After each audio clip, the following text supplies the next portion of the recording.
My wife, the CEO, fired me after I took 2 days off to attend my father's funeral, just to please her office boyfriend. Despite having approved my leave, I need people who prioritize their work, not lazy at work and in bed. The email read when I returned. I didn't argue or threaten legal action. I simply packed my things and left her company and her marriage. A week later, in total panic, the regional manager called. You know that feeling when your whole world just stops?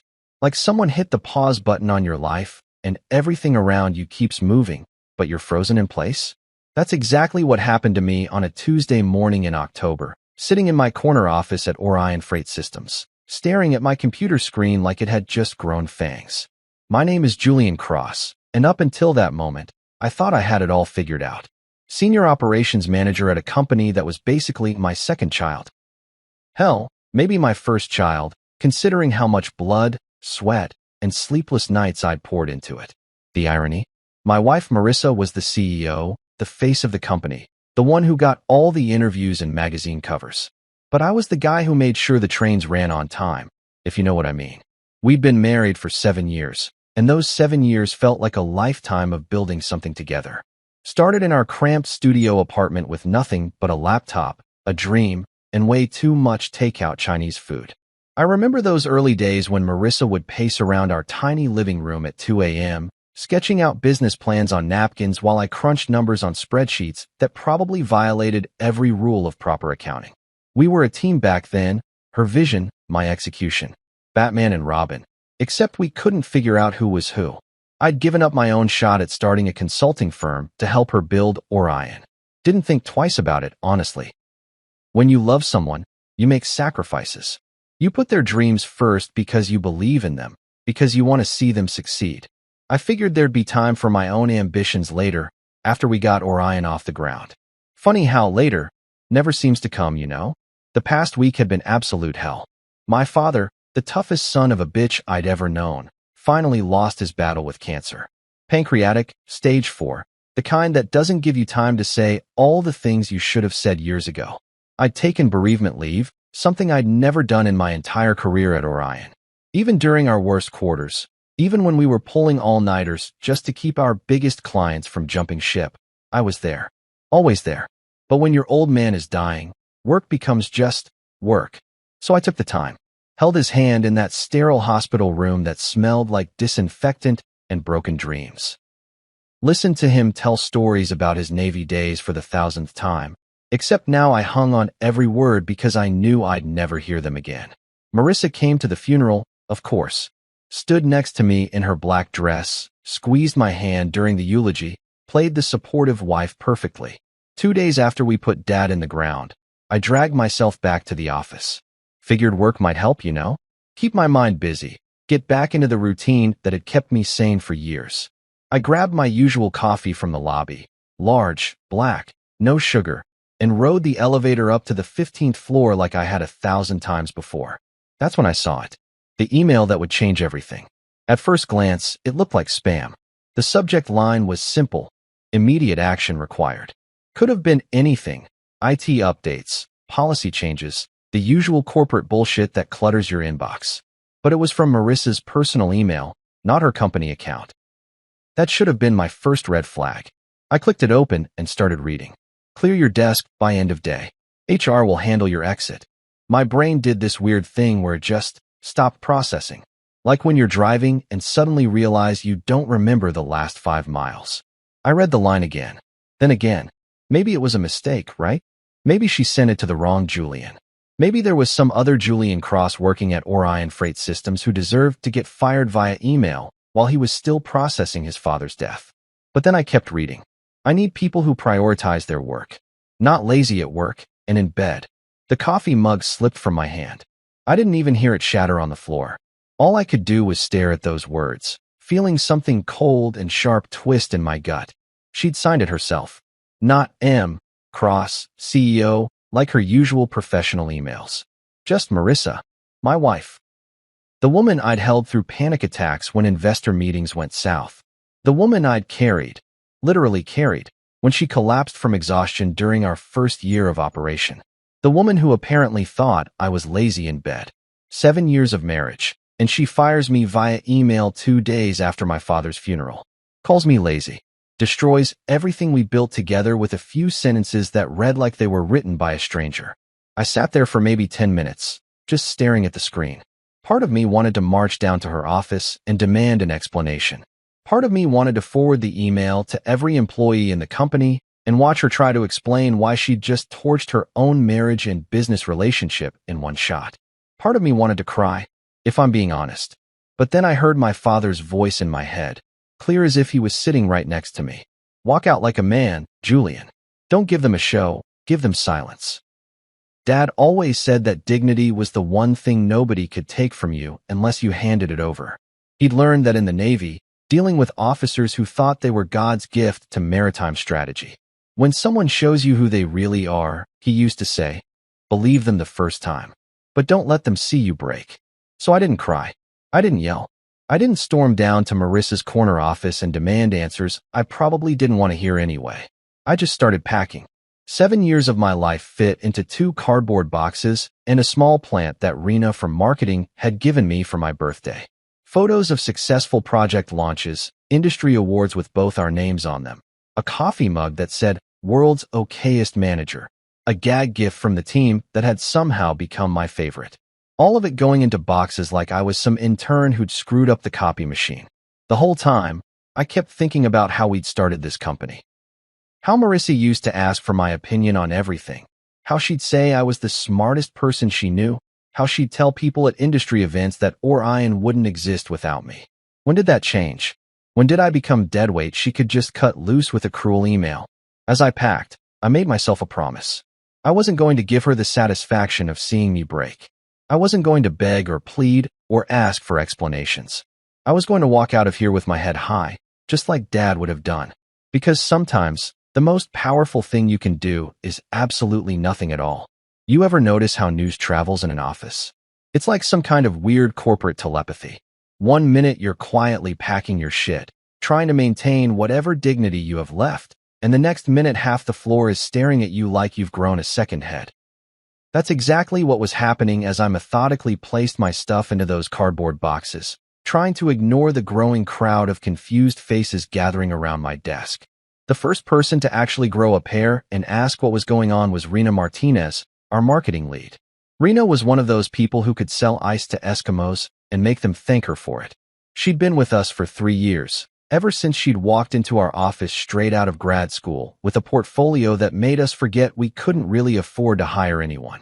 Smart as hell, loyal to a fault, and absolutely fearless when it came to calling out bullshit. Julian, she said, her voice barely above a whisper. Are you leaving?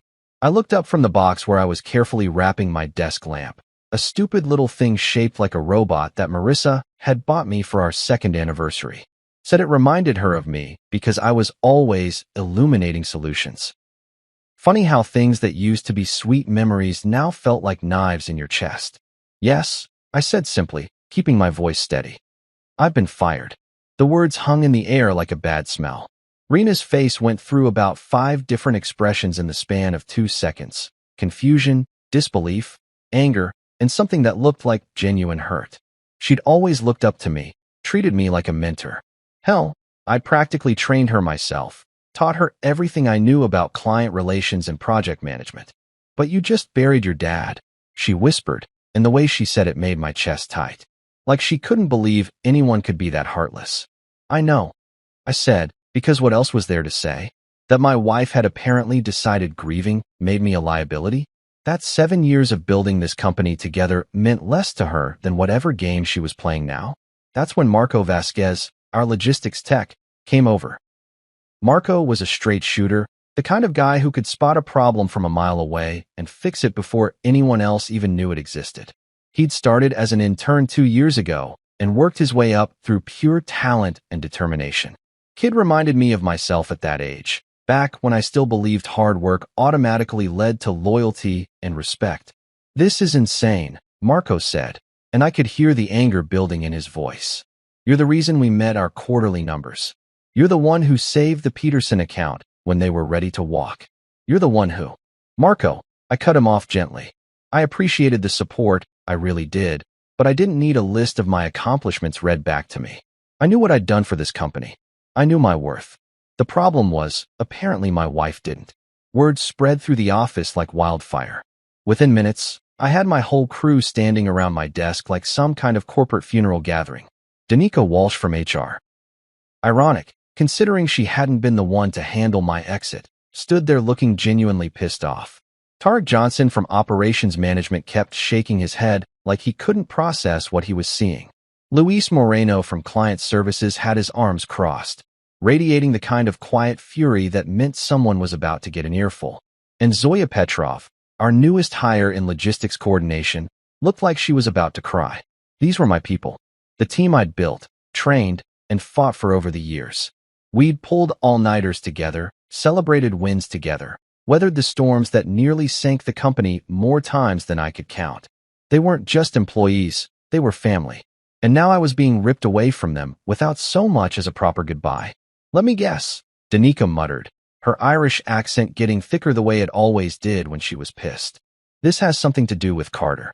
Carter fucking Henley. The new executive assistant who'd started 6 months ago with his perfect smile, expensive suits, and the kind of charm that made you want to punch him in the face. 28 years old, fresh out of some Ivy League MBA program, and absolutely convinced he was the smartest person in every room he walked into. Marissa had hired him personally, said we needed someone with fresh perspective and innovative thinking.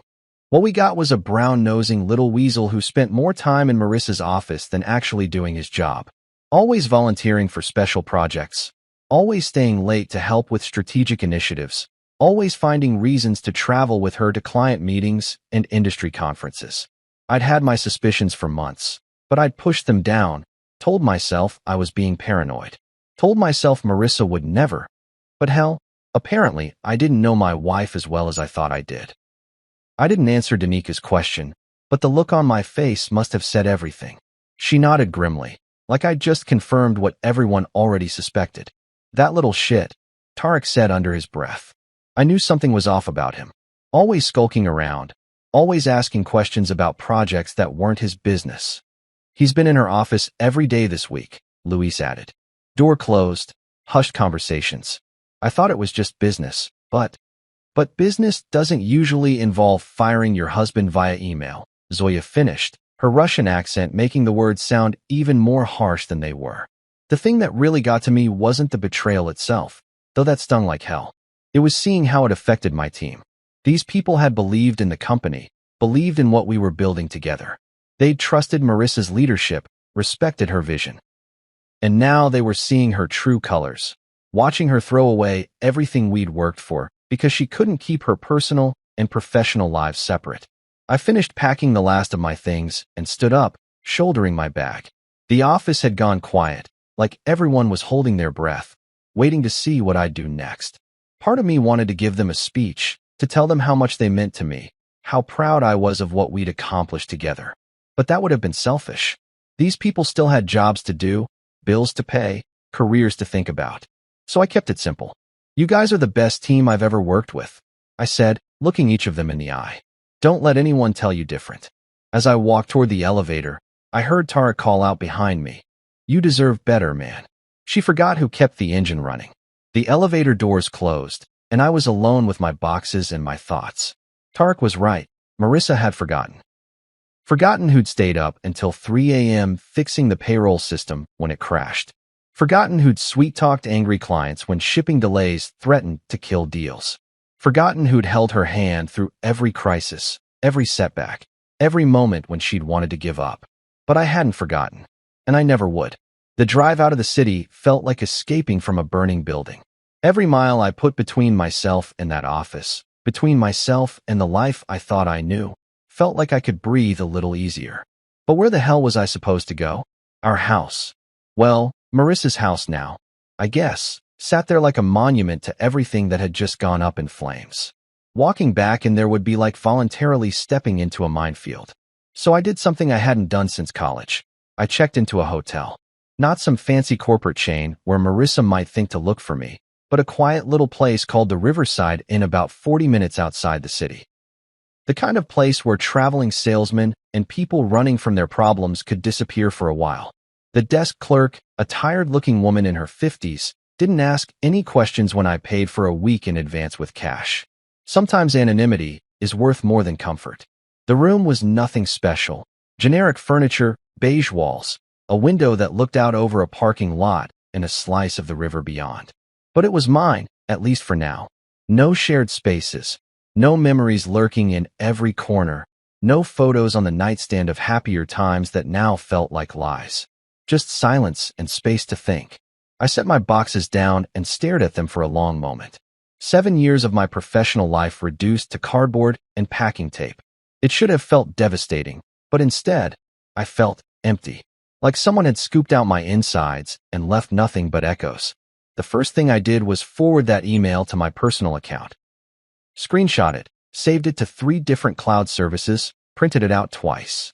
I'm not paranoid, but I'm not stupid either. If Marissa thought she could just erase me from the company we built together, she had another thing coming. I might not want revenge, but I sure as hell wasn't going to let her rewrite history. That evening, I called Neera Walsh. Neera and I had gone to business school together about 1,000,000 years ago, back when we both thought we were going to change the world. She'd become a corporate attorney, the kind who specialized in making companies' problems disappear, or in this case, making their illegal actions very expensive mistakes. We'd stayed friends over the years, grabbing drinks whenever she was in town, exchanging holiday cards with pictures of kids and dogs, and all that suburban bullshit that used to seem so important. Julian, she answered on the second ring. How are you holding up? I heard about your father. I'm so sorry. Thanks, Neera. But that's not why I'm calling. I took a deep breath. I need legal advice. Professional advice. What happened? I told her everything. The email, the timing, the personal attacks mixed in with the professional termination. I read her the exact wording, including that lovely bit about being lazy at work and in bed. By the time I finished, she was dead silent on the other end. Jesus Christ, Julian, she finally said. Are you telling me your wife fired you via email while you were on bereavement leave and included personal attacks about your marriage? That's exactly what I'm telling you. And she signed it herself? Not through HR, not through legal, just herself. Yep. I heard papers rustling on her end, the sound of someone switching into full lawyer mode. Julian, if you wanted to sue, and I mean really go after them, you'd win. This isn't just unethical, it's illegal as hell. Firing someone while they're on bereavement leave is bad enough, but doing it this way, with personal attacks mixed in, any judge would see this as retaliation and personal vendetta masquerading as corporate action. I figured as much, I said. But I don't want revenge, Neera. I don't want to drag this through the courts for 2 years while lawyers get rich off our misery.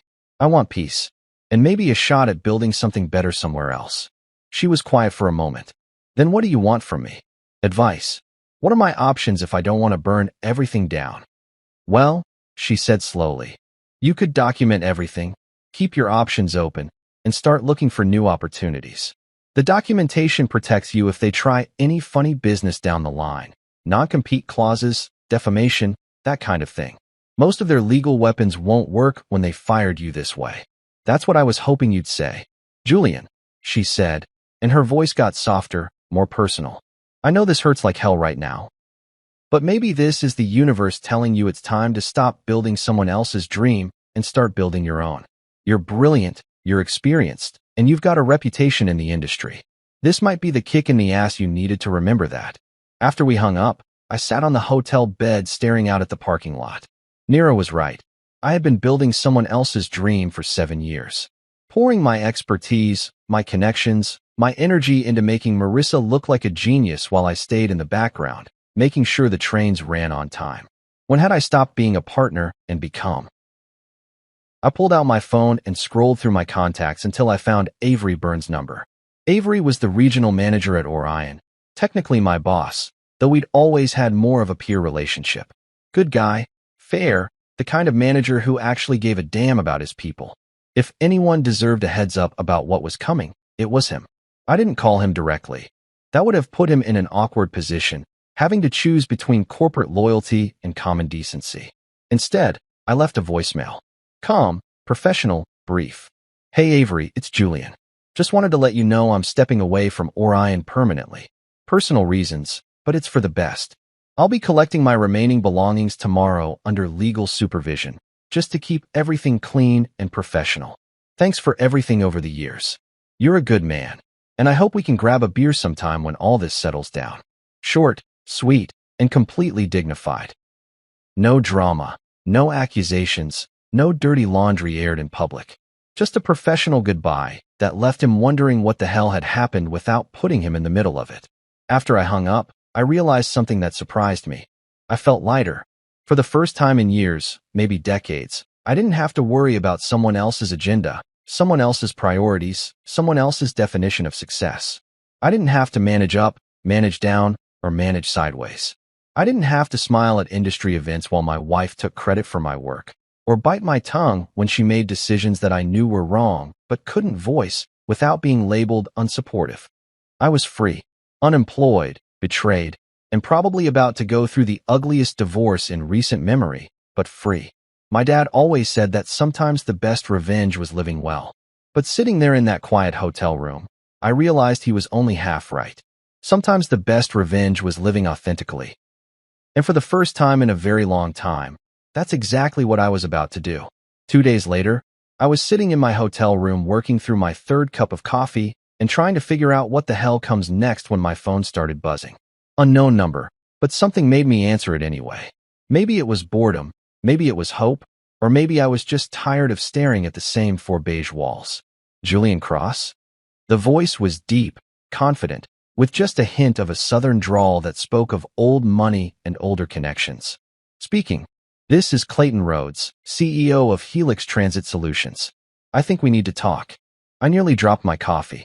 Clayton Rhodes was a legend in the logistics industry. The kind of guy who'd built his company from a single truck and a dream into a multi-billion-dollar operation that made our little Orion freight look like a lemonade stand. We'd pitched to Helix about 18 months ago, hoping to land a subcontracting deal that would have doubled our revenue overnight. Marissa had been so nervous she'd practiced her presentation for weeks, but in the end, they'd passed. Said they were looking for a more established partner for their expansion plans. Mr. Rhodes, I said, trying to keep the surprise out of my voice. What can I do for you? He chuckled, a warm sound that somehow managed to cut through the fog of uncertainty that had been hanging over me for days. Well, son, it's more about what I can do for you. I heard what happened at Orion. Word travels fast in our business, especially when it involves someone with your reputation.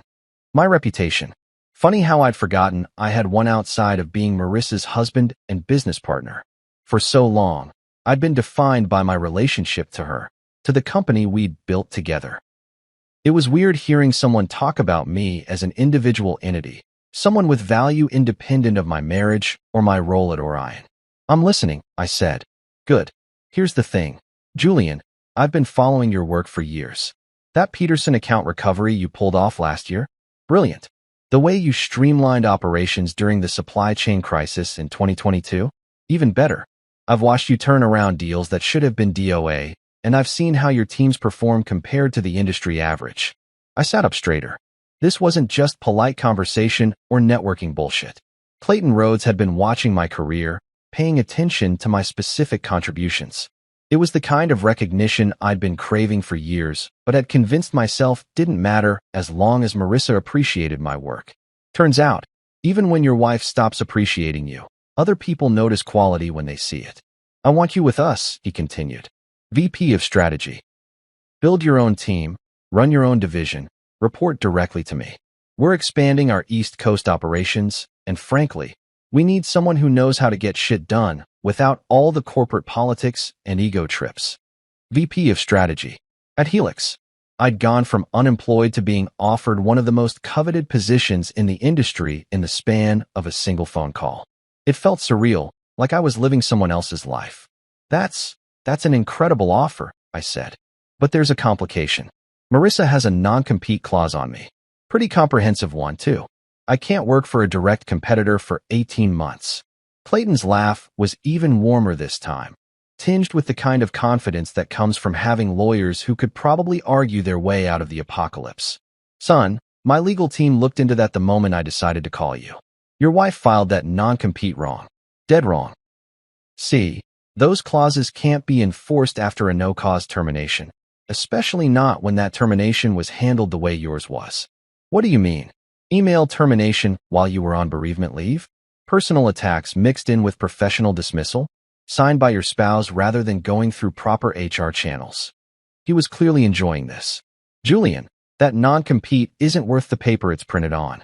Any judge would throw it out as retaliation disguised as corporate policy.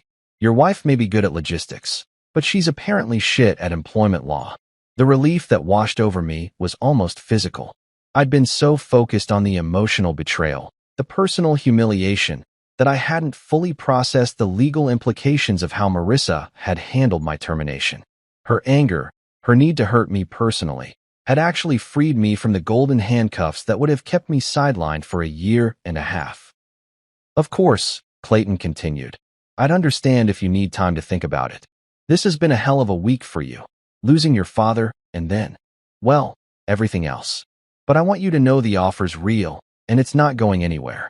We've got the budget approved, the position created, and frankly, you're the only person we want for the job. I stared out the hotel window at the slice of river visible between the buildings. 3 days ago, I'd thought my career was over, that I'd have to start from scratch at some small firm willing to take a chance on damaged goods. Now I was being offered a chance to leapfrog over everything I'd built at Orion and land somewhere even better. Can I ask how you heard about what happened? Industry connections, he said simply. Your former team members aren't exactly keeping quiet about how they feel about your termination. Word is, half your department is ready to walk if the right opportunity presents itself. That hit me harder than I expected. My team, Rena, Danica, Tarek, all of them, were willing to risk their own jobs out of loyalty to me. It was humbling and heartbreaking at the same time. These people had mortgages, families, career goals of their own, and they were ready to throw it all away because they believed in what we'd built together. Mr. Rhodes, I said, if I were to accept this position, and I'm not saying yes yet, but if I were, would there be room for me to bring some key personnel with me? Son, if they're half as good as you are, I'd be insulted if you didn't try to recruit them. Good people are hard to find, and good teams are even rarer. You bring me the talent that helped you achieve what you did at Orion, and I'll make sure they're compensated appropriately. After we hung up, I sat there for a long time, just processing. In the span of one phone call, I'd gone from victim to valuable commodity. Clayton Rhodes wasn't offering me charity or a sympathy hire. He was offering me a chance to build something bigger and better than anything I'd ever imagined at Orion. More importantly, he was offering me respect, the kind of professional respect I'd been missing for years without even realizing it. At Orion, I'd been the behind-the-scenes guy, the one who made things work while someone else took the credit. At Helix, I'd be the guy making the decisions, setting the strategy, building the future. I thought about my father, about what he'd say if he were here. Probably something like, when God closes a door, son, sometimes he opens a fucking highway. Yeah, Dad would have liked Clayton Rhodes. That Saturday evening, I found myself sitting in Murphy's Tavern, a dive bar about 20 minutes from downtown that had become our unofficial team hangout spot back in the day. The kind of place with sticky floors, questionable lighting, and bartenders who'd seen everything twice and weren't impressed by any of it. We used to come here after particularly brutal weeks, when we'd pulled off the impossible and needed somewhere to decompress without worrying about running into clients or corporate types who might judge us for actually being human. I'd texted Rena, Danica, and Tarek earlier that day. Nothing dramatic, just Murphy's at 7 if you want to grab a beer. Simple, casual, the kind of invitation that could be ignored without hurt feelings if they decided they didn't want to get involved in whatever mess my life had become. But all three of them showed up, sliding into our usual booth like we'd done this 100 times before. Which, come to think of it, we probably had. Rena looked tired. The kind of bone-deep exhaustion that comes from trying to hold things together when the foundation keeps shifting under your feet. She'd always been the team's emotional barometer, the one who could sense when morale was dropping before anyone else saw the signs. Right now, she looked like someone who'd been fighting a losing battle for days. Danica had that particular Irish fire in her eyes that meant someone was about to get their ass handed to them, verbally speaking. She'd been unusually quiet since my termination, which was never a good sign. When Danica went silent, it usually meant she was planning something that would either save the day or get everyone in trouble. Sometimes both. Tarek just looked pissed. Steady, reliable Tarek, who never let emotions interfere with work, who could keep his cool when million-dollar deals were falling apart around him.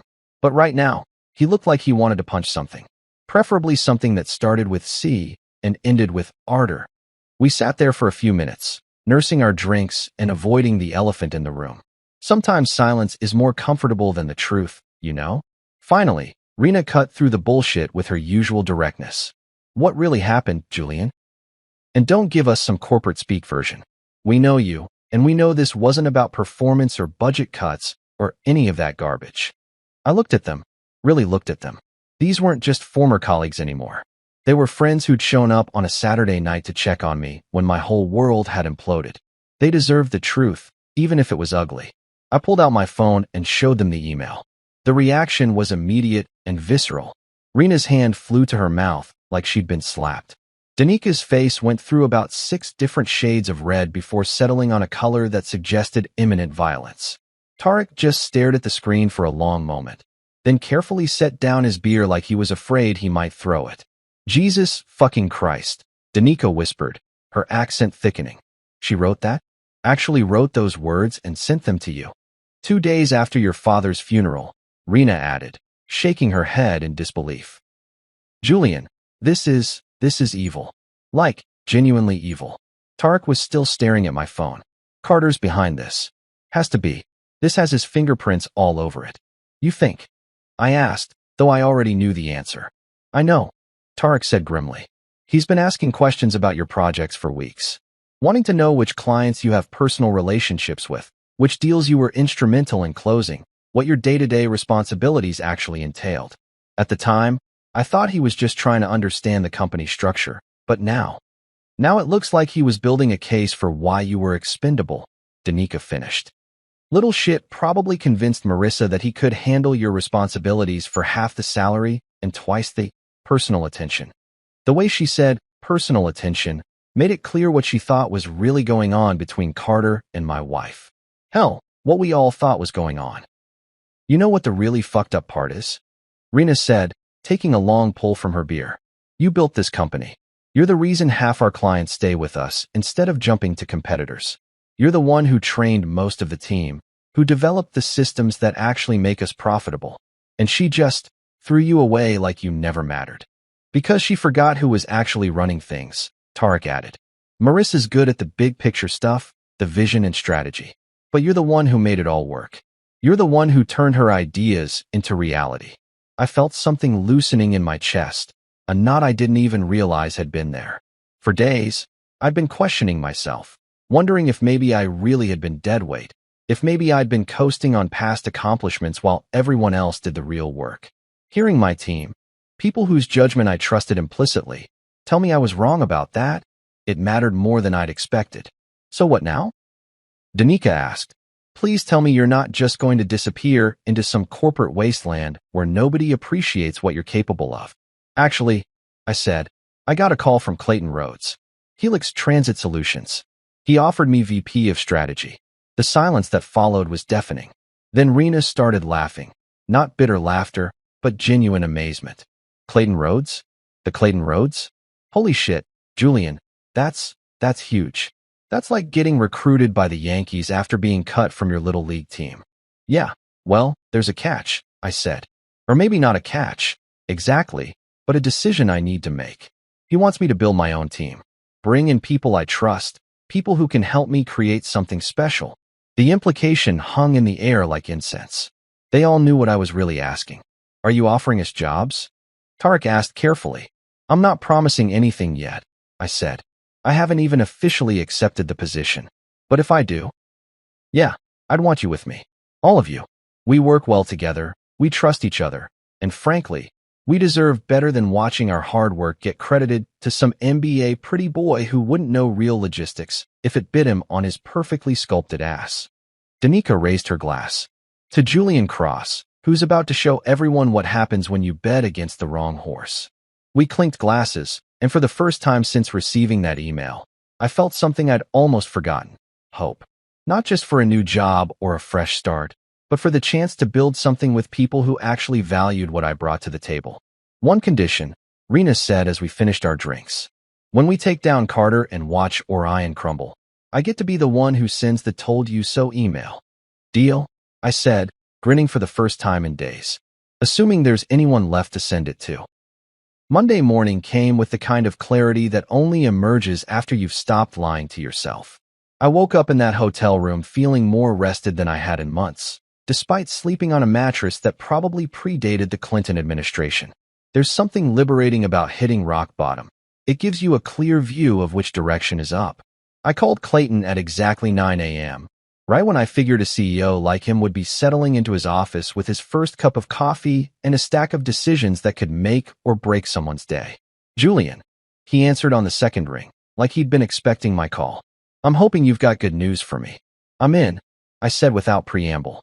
VP of Strategy at Helix Transit Solutions sounds exactly like the kind of challenge I need right now. Outstanding. I'll have our legal team draw up a contract by noon. Competitive salary, full benefits, stock options, and complete autonomy over your division. You'll have budget authority for staffing and operations. I believe in hiring smart people and then getting out of their way. About that staffing, I said, I'd like to bring some people with me. Key personnel from my previous position who I know can deliver results. How many are we talking about? I thought about Saturday night at Murphy's, about the faces around that table and the loyalty they'd shown when my world was falling apart. But it wasn't just about loyalty, it was about competence. These people were genuinely good at their jobs, the kind of employees any smart company would kill to have. 7, I said. Rena Martinez from Marketing, Exceptional Client Relations, and Campaign Development. Danica Walsh from HR, knows employment law inside and out. Tarek Johnson from Operations, can optimize any system you put in front of him. Luis Moreno from Client Services, has relationships with half the Fortune 500. Marco Vasquez from Logistics Tech, brilliant problem solver. Zoya Petrov from Logistics Coordination, detail-oriented and thorough.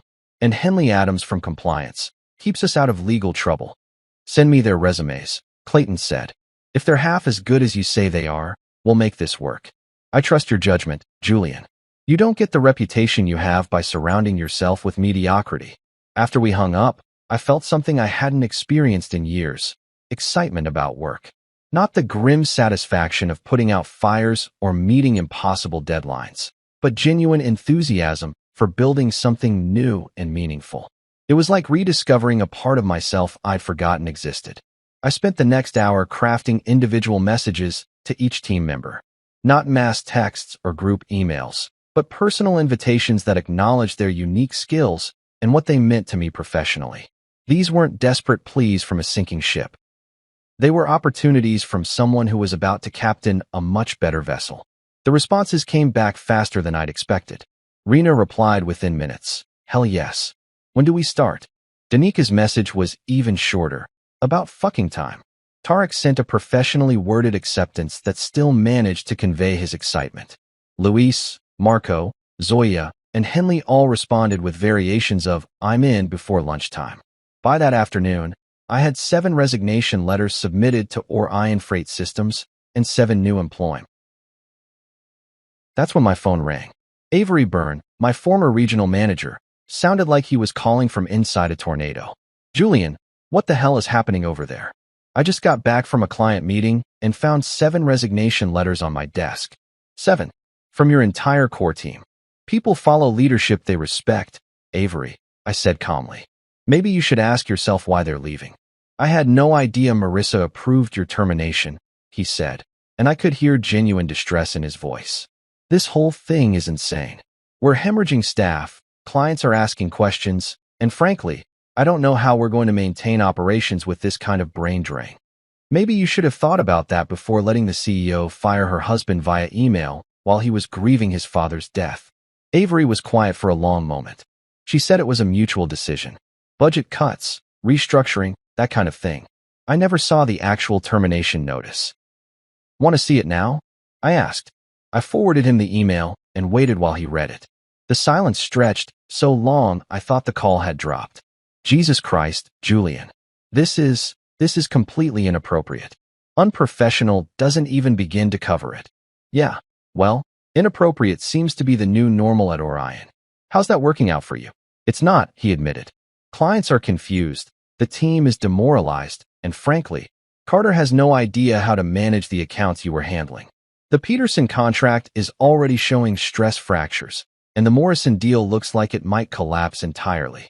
I felt a grim satisfaction hearing that. Not because I wanted to see people fail, but because it validated what I'd always known. Good work matters, and you can't just replace experience and relationships with a pretty face and an MBA. She's been distracted, Avery continued carefully. Carter has no idea how to actually manage operations. Everyone's falling apart without the institutional knowledge you took with you.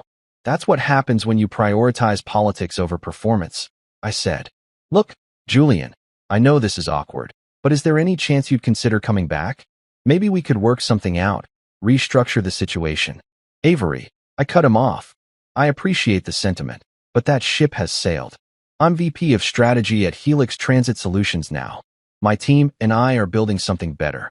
The silence that followed told me everything I needed to know about how fucked Orion really was. Best of luck, I said, and for the first time, I actually meant it. Avery was a good guy caught in a bad situation. He didn't deserve to watch his company implode because the CEO couldn't separate personal drama from professional responsibility. After I hung up, I realized something that surprised me. I felt sorry for them. Not for Marissa or Carter. They'd made their bed and could lie in it. But for the employees who'd have to deal with the fallout, the clients who'd trusted the company with their business, the vendors and partners who'd get caught in the crossfire. Building something new is always better than watching something good get destroyed. And that's exactly what we were about to do. By Friday afternoon, I was sitting in my new office at Helix, a corner suite with actual windows and furniture that didn't look like it came from a bankruptcy auction, when Clayton knocked on my door frame with the kind of grin that meant he had news worth celebrating. "You're going to love this," he said, settling into one of the leather chairs across from my desk. Carson Freight just pulled their contract from Orion. Effective immediately. 3-year deal worth about $12 million annually. I set down my coffee and stared at him. Carson Freight had been Orion's biggest client, the kind of whale that could make or break a company's entire fiscal year. They were also notoriously loyal. Once they committed to a logistics partner, they stuck with them through thick and thin. Getting Carson to switch providers was like convincing a lifelong Yankees fan to root for the Red Sox. How the hell did that happen? I asked. Clayton's grin got wider. Apparently, when James Carson heard you were now working for us, he decided Orion wasn't the right fit for his company's future needs. Seems you made quite an impression during those quarterly reviews. James Carson. I remembered him well. Old-school businessman who'd built his freight empire from a single depot in Ohio and never forgot where he came from. We developed a good working relationship over the years, built on mutual respect and the kind of straight talk that was becoming rare in corporate America. He was the type of client who valued relationships over PowerPoint presentations, substance over style. He specifically asked for you to handle the transition, Clayton continued. Said he wanted to work with people who understood that business is built on trust, not just spreadsheets and fancy suits. The irony was almost too perfect. Marissa had fired me thinking she could replace my contributions with Carter's ambition and MBA credentials. Instead, she'd lost the crown jewel of her client portfolio because she'd forgotten that in the logistics business, relationships matter more than anything else. That account alone justifies bringing you on board, Clayton said. But honestly, it's just the beginning. The press is already calling this the story of the year. Logistics executives' quiet comeback. Harvard Business Review wants to do a case study. Forbes is asking for an interview. Press statement. I asked, though I already knew what my answer would be. Keep it professional, I said. No drama, no personal attacks. Just facts about our new division and our commitment to client service. Clayton nodded approvingly. That's exactly the kind of class that separates leaders from wannabes. You could have buried her in the media, and instead, you're taking the high road. That weekend, the dominoes really started to fall. Rena officially joined Helix on Monday, bringing with her the kind of marketing expertise that had made Orion's campaigns actually effective instead of just pretty. Danica followed on Tuesday, and suddenly we had an HR professional who understood that employee retention was about more than pizza parties and corporate buzzwords. By Wednesday, our new logistics unit was starting to take shape. Not just a collection of individuals, but a cohesive team that had already proven we could work together under pressure. The best part? We were building something fresh, without the baggage and politics that had slowly poisoned the atmosphere at Orion.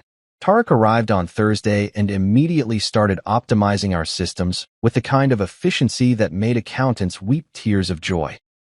Luis brought his client relationships, Marco brought his technical wizardry, and Zoya brought the attention to detail that prevented small problems from becoming big disasters.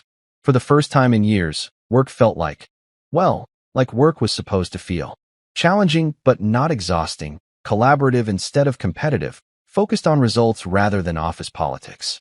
That's when I got the call from Avery again. "Julian," he said, and his voice sounded like he'd aged about 10 years in the past week.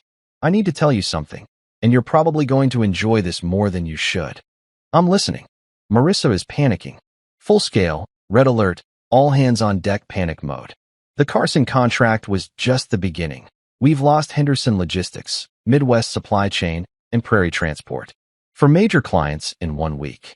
I felt a weird mix of satisfaction and sympathy. Satisfaction because these were predictable consequences of poor leadership. Sympathy because I knew how hard those contracts had been to win in the first place. "It gets worse," Avery continued. "Carter walked out yesterday, just packed his shit and left. No notice, no explanation, just gone. Turns out when things get tough, pretty boys tend to disappear faster than morning mist." "Shocking," I said dryly. "Half the senior staff has resigned. The compliance department is basically non-existent now that Henley's gone. And the worst part? Marissa keeps asking me how to contact the clients you used to manage personally, like I have some secret Rolodex of Julian Cross's professional relationships." I couldn't help but laugh at that. "What did you tell her?" "The truth. That those relationships belong to you, not the company. That trust and respect aren't transferable assets you can just hand over to the next guy." Monday morning brought news that shouldn't have surprised anyone, but apparently caught Marissa completely off guard. 3 more clients had terminated their contracts, citing concerns about operational stability and changes in key personnel. The business press was starting to take notice, running articles with headlines like, "The Exodus. When key talent leaves, clients follow." Clayton forwarded me one particularly brutal piece from Industry Weekly that called Orion's recent upheaval a masterclass in how personal drama can destroy professional success. They'd interviewed several former clients who spoke glowingly about my work while diplomatically expressing concerns about the company's current direction. "You know what the beautiful thing is?" Clayton said when we discussed the article. "You didn't have to do anything except be good at your job. No revenge plots, no media campaigns, no dirty tricks. You just continued being the professional they should have valued, and the market rewarded you for it." He was right. This wasn't about revenge, it was about reputation. I'd spent years building relationships based on competence and integrity, and those relationships had followed me when I moved. Marissa had gambled that her position as CEO was more valuable than my contributions as an operations manager. The market had just proven her wrong. Sunday night, my phone buzzed with a text from a number I knew by heart, but hadn't heard from in weeks. "Marissa." One line that somehow managed to be both desperate and commanding at the same time. "We need to talk. Please." I stared at that message for a long time, sitting in my hotel room that had somehow become more comfortable than the home we'd shared for 7 years. Part of me wanted to respond, to get some kind of closure or explanation. The bigger part of me, the part that sounded like my father, knew that some conversations weren't worth having. I didn't answer. Monday morning brought Avery to my new office at Helix, looking like a man who'd been asked to fix a sinking ship with duct tape and good intentions. His usually perfect corporate attire was wrinkled, his tie slightly askew, small details that screamed of a company in crisis mode. "Marissa is panicking," he said without preamble. "Full scale, call an emergency board meeting panic." Carter walked out when rumors started spreading that he'd been sabotaging files and undermining team morale. Turns out pretty boys run when things get ugly. I felt a grim satisfaction hearing that. Carter had orchestrated my downfall thinking he could slide into my role without consequences. Reality had other plans. "Half the senior staff has resigned," Avery continued. "The remaining employees are updating their resumes. And the clients who haven't already jumped ship are asking pointed questions about operational stability." Later that day, an envelope arrived via courier. "Marissa's lawyer, offering a settlement that was generous enough to make me think she was genuinely scared about what I might do next. The numbers were impressive, but money couldn't fix what she'd broken. I signed it without ceremony or negotiation. Let her keep her company, what was left of it. I already had something better: respect, a team that chose to follow me, and the kind of professional satisfaction that can't be bought or stolen. Some victories aren't about winning. They're about walking away with your dignity intact while others face the consequences of their choices. 3 months later, Helix posted its best quarterly results in company history. My team's new operational initiatives had cut shipping costs by 21% while improving delivery times across the board. We'd gained 4 major contracts that Marissa had lost, plus 2 new ones that came specifically because of our reputation for reliability and innovation. The business magazines were calling it the quiet coup, a story about how talent and integrity could triumph over politics and personal drama. Forbes ran a feature titled, "When Good Employees Go Bad," for competitors, using our success as a case study in employee retention and corporate culture. I didn't give interviews. Didn't need to. The results spoke for themselves. At our team celebration dinner, held at a restaurant considerably nicer than Murphy's Tavern, Danica raised her glass with the kind of Irish flair that made everything feel like a victory lap. "To Julian Cross," she announced, her voice carrying across the private dining room we'd reserved, "who showed us how to walk away with dignity and still win." The toast felt good, but not because we'd beaten Marissa or proven Carter wrong. It felt good because we'd built something valuable with people who appreciated what we brought to the table. We'd turned a devastating setback into a launching pad for something better. Rena had started dating someone from the marketing department at a client company. Tarek was already talking about pursuing his MBA now that he had job security. Luis had been promoted to senior client relations manager. Marco was developing proprietary software that could revolutionize inventory tracking. Everyone was thriving, not just surviving. As I looked around that table at faces that had become family, I realized something important. I hadn't lost anything when Marissa fired me. I'd gained everything. The freedom to work with people who valued excellence over ego. The opportunity to build something lasting with a team that chose to follow me. That was the real victory. Not beating Marissa, but discovering what I was capable of when I stopped limiting myself to someone else's vision of success. 1 year later, I stood by Miller's Creek, the same fishing spot where my father used to take me when I was a kid back when the world seemed simpler and betrayal was something that happened to other people. The water moved the same way it always had, steady, purposeful, carving its path around obstacles rather than fighting them. Dad would have appreciated the metaphor, probably would have said something like, "See, son, the creek doesn't get mad at the rocks. It just finds another way." In my hand was a smooth stone from the riverbed, worn perfect by years of current and time. Just like he'd taught me during those early morning fishing trips when he was trying to prepare me for a world that would test my character in ways I couldn't imagine. "The river moves fast, son. But you? Be the stone. Let it pass." I'd finally learned to be the stone. Marissa's company was gone now, absorbed by Meridian Logistics after months of hemorrhaging clients and talent like a sinking ship with too many holes to patch.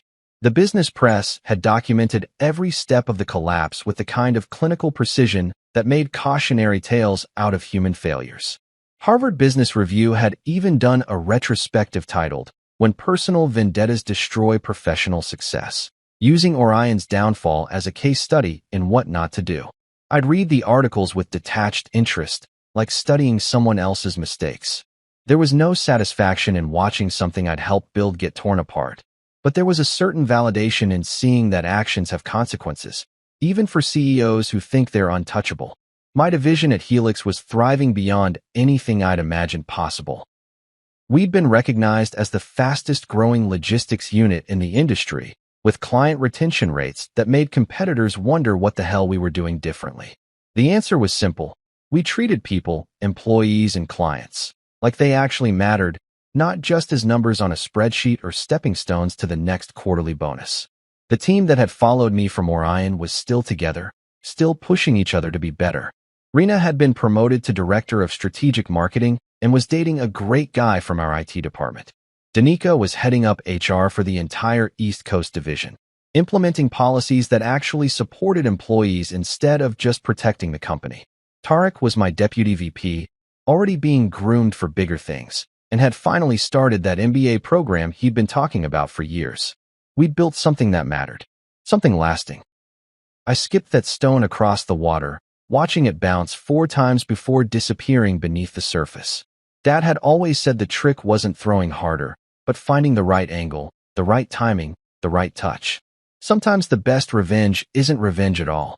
Sometimes it's just living well, building something meaningful, and proving that character matters more than politics or pretty faces or who you're sleeping with. The river kept flowing, just like it always had, just like it always would, and I'd finally learned to flow with it, rather than fighting against the current. That was the real victory. That was the quiet revenge.